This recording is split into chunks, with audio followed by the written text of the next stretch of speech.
Let's talk about the neuro exam, or different types of neuro exams, and some conditions and signs and symptoms. With our neuro exam, luckily there are some very quick things we can do. One is just a very basic test of orientation. Um, Talking about time, or time of day, day of the month, month of the year. We can ask about time. We can ask about the place in which they are, or the situation that they're in. I like to ask about both place and situation, and then questions about their person. And as we go through these questions, note that that's the general order in which someone will lose orientation. They'll lose orientation to time first, and the last thing to go is orientation to themselves. Now, those orientation questions are pretty quick and dirty, but we can go a little bit deeper because we're going to have a little bit more time, right, with them. So we can take out what's called the mini mental state examination. And they get scored out of 30 points. So we're asking orientation questions, year, season, month, date, and time, and they get 1 point for each of these questions if they answer it correctly. So you score them right there. Then you ask more orientation questions: country, town, some sort of maybe like region or neighborhood. What hospital are they in? What unit are they in?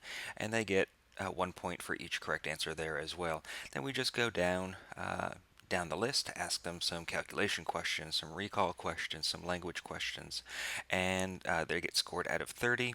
And that tells us if there's none or mild or severe cognitive impairment. And we can dive a little bit deeper into our neuro exam. Remember all of those cranial nerves? Well, we can assess these cranial nerves. So they're all the way on the right are common assessment strategies for testing each one of these cranial nerves. And during our neuro exam, we can check for some pathologic reflexes. There are four that will become important. One is Babinski sign. I think we are probably all familiar with that one. You run your finger, the uh, the edge of your trauma shears up someone's foot, and the foot extends. Right. That's Babinski sign. There's Oppenheim's sign, which is a similar extension reflex.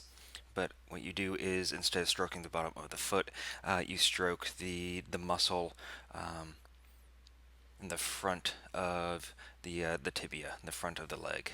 So that kind of somewhat medial anterior muscle.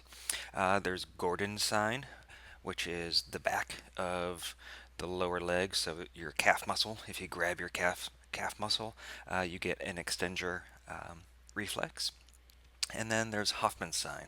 And Hoffman's sign, you flick the fingernail of the index finger or middle finger, and the entire hand kind of claws and spasms. And this is going to sound silly and like, well, duh. But vital signs are very important with your neuro patient, because changes, even little changes in vital signs and blood pressure, respiration rate or rhythm, can tell us a lot about the central nervous system, because remember, that's where all of these functions are being regulated. And on top of that, we're going to pay attention to CVP, the central venous pressure, ICP, or intracranial pressure, especially if we've got a bolt in and we're monitoring ICP in real time, and temperature, because remember, we've got temperature regulators in our central nervous system and in our brain. So seems like a common sense thing, but paying attention and being very mindful of our vital signs and any trends or changes is vitally important. Moving deeper into our entire assessment of our neuro patient, getting some diagnostics. So we can snap a CT, or go a little bit deeper into an MRI. There is cerebral angiography, which is very similar to just the brain's version of your cardiac angiography, right? We've got EEGs, which is your neuro equivalent of your EKG for your cardiac patients. And might also be able to perform lumbar puncture and actually sample cerebral spinal fluid. So our CT is going to give us kind of a slice by slice view of whatever we're looking at. And here we're looking at the skull, looking at the brain, and it will we'll be able to identify maybe a brain bleed, maybe a bleed somewhere, maybe a tumor somewhere.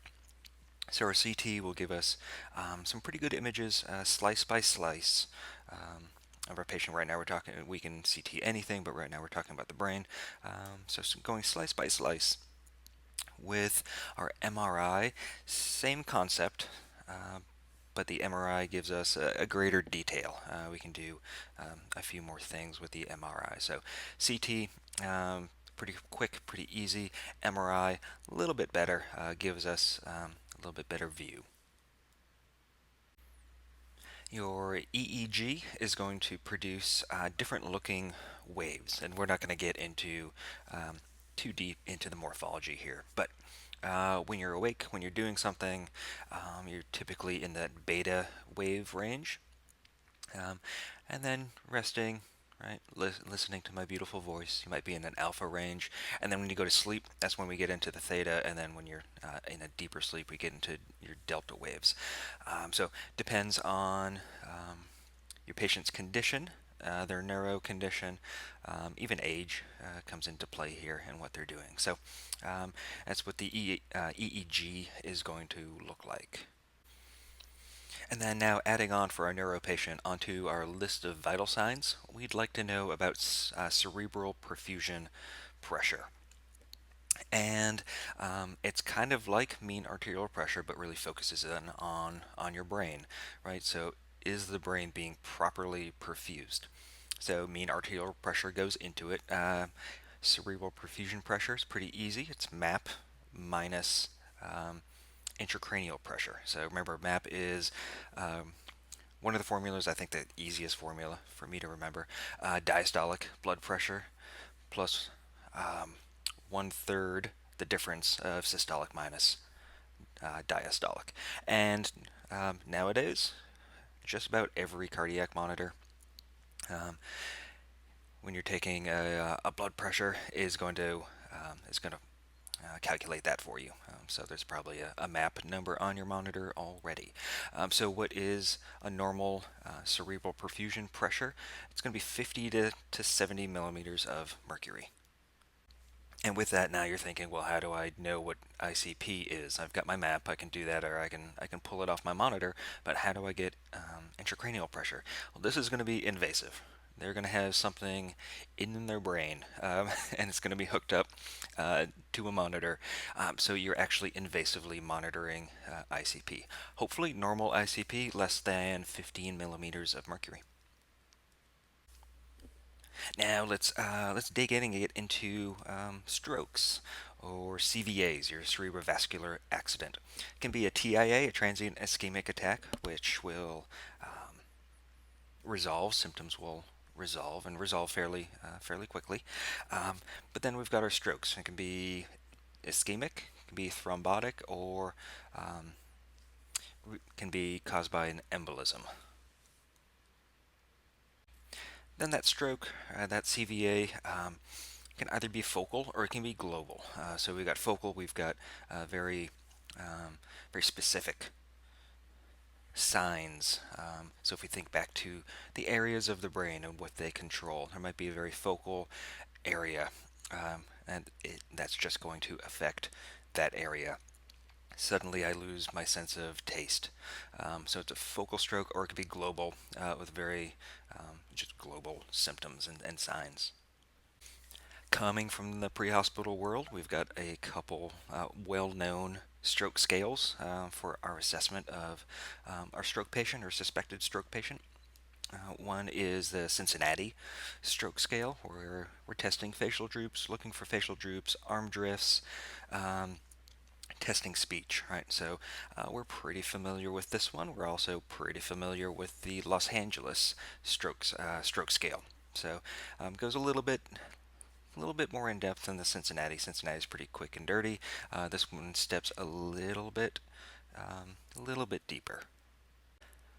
And then there's the NIH stroke scale, which you may or may not have heard of. It goes very deep, and it's now going to be our preferred stroke scale. So as we are transporting our patient, we're doing an interfacility transport via ground.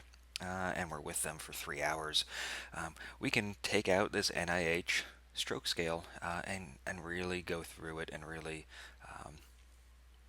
dig a little bit deeper into their symptoms, and if they're minor symptoms or if they're major symptoms. So everything gets a score, but everything is scored, can get multiple points with it, and we just add everything up as we go through this. And our ranges here give us an idea if they're minor symptoms, major symptoms. So with our patient, just like our vital signs, we're looking for trends and we're looking for changes. There are a few other neuro conditions, disorders to be aware of. One is just a simple hemorrhage, or not so simple hemorrhage, but just bleeding. Can have an epidural hemorrhage, we can have subdural hemorrhages, we can have subarachnoid hemorrhages, just depending on where in between those meninges that the bleeding is occurring. So we're just naming it based on location in between those meninges. Then we've also have intraparenchymal hemorrhaging, which is bleeding within the brain itself. So not in between the meninges, but actually in the brain. So we can have intraparenchymal or intraventricular hemorrhage, depending on where in the brain itself the hemorrhage is occurring. Then some common disorders for neuro patients to have is multiple sclerosis. Just a demyelination of the neurons, and it's it's a disorder that's going to get worse with time. We've got meningitis, just an inflammation of the meninges. And we've got encephalitis, inflammation of the brain itself. We've got ALS, which is degeneration of our motor neurons. And again, just like with multiple sclerosis, that is a progressive disorder. Guillain-Barré is another type of demyelination of your neurons. And then bovine spongiform encephalopathy, right? So this type of encephalopathy is mad cow disease. So it is transmittable, and it is neurodegenerative. If you have any questions, concerns, comments, or cuss words, please let us know.